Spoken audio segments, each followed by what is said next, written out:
Hello everyone, and in this video we will go through how to reduce the discretionary expenses. So by the end of this video, I hope you will get at least one or two nice strategies that can help you save money today. Okay, let's go through it. Strategy number one for reducing your discretionary expenses is to do a budget audit. So here you will need to dive into your budget, cut everything that does not matter, everything that is unnecessary, everything that you don't use. Okay, so first step is really to track your expenses. After that, you can identify what you can attack. Another interesting strategy that had a huge impact on my budget was to eat in. So try to eat out less, unless you're covered by your employer when you eat out during lunch. Meal prep can really become your best friend, especially because he has a double advantage. One is to reduce the cost per meal during the week, and also by scheduling your grocery before going to the shopping mall and sticking to that list, it will provide a reduction of the expenses of items or food that you will actually don't need for the week. And also by eating in, you will eat healthier and you have more control of what you ingest. All this comes also with the benefit of spending less per meal. Another quick win that you can take immediately is to trim your subscriptions. So check all the subscription that you are currently having. And if you're done using it, or if the pleasure that they bring you is not that high, just cancel them. Eliminate everything that is not needed, that you don't use, and that do not add value to your life. If, for example, you really enjoy watching your Netflix subscription or your Amazon Prime subscription or your Disney Plus subscription, fine, keep it. But if you have any other subscription, either to clubs or to magazines that you never use, just delete them.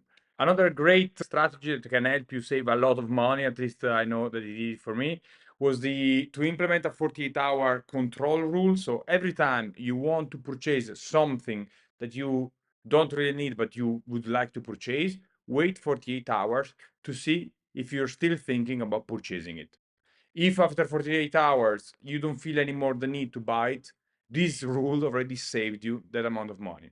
If after 48 hours you consider the purchase again and you see that actually makes sense, that you actually need it, then go ahead and purchase the item because it's actually something that you need.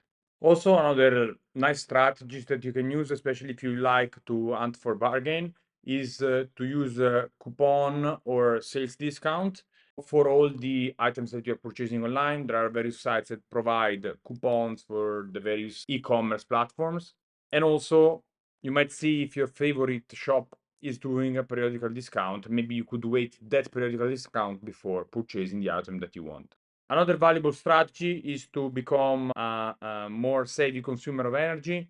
So wearing a hoodie at home instead of increasing the temperature of the heater might be a easy strategy that might result in a good saving for your energy, especially in situations where the energy prices are very high.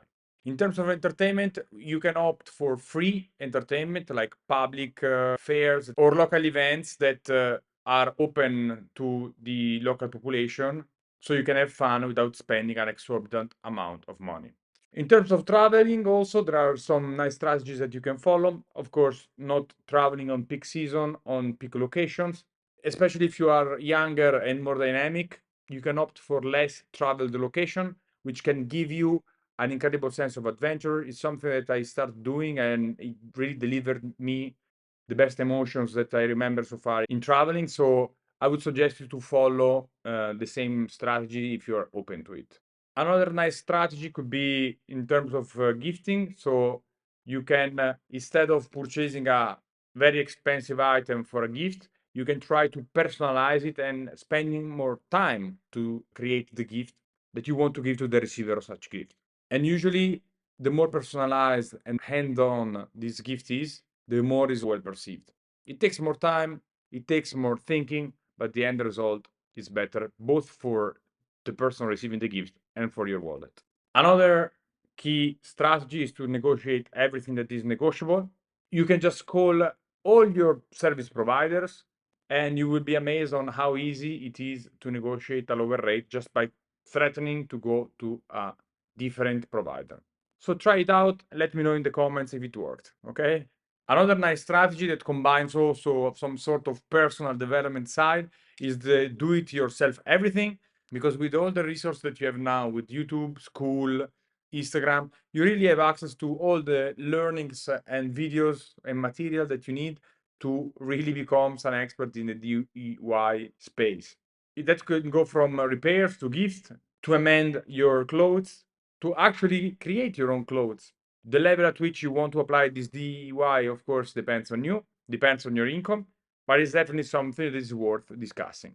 Also, since we always want to grow, especially if you are watching this video right now, we can also leverage the library resources of our local library. Instead of buying the books that you want or the movies that you want to see or any other resources that your local library might have. It's easy, it's free, it doesn't take much time to get that, and it can save you a lot of money without reducing the knowledge that you can get from each of these resources.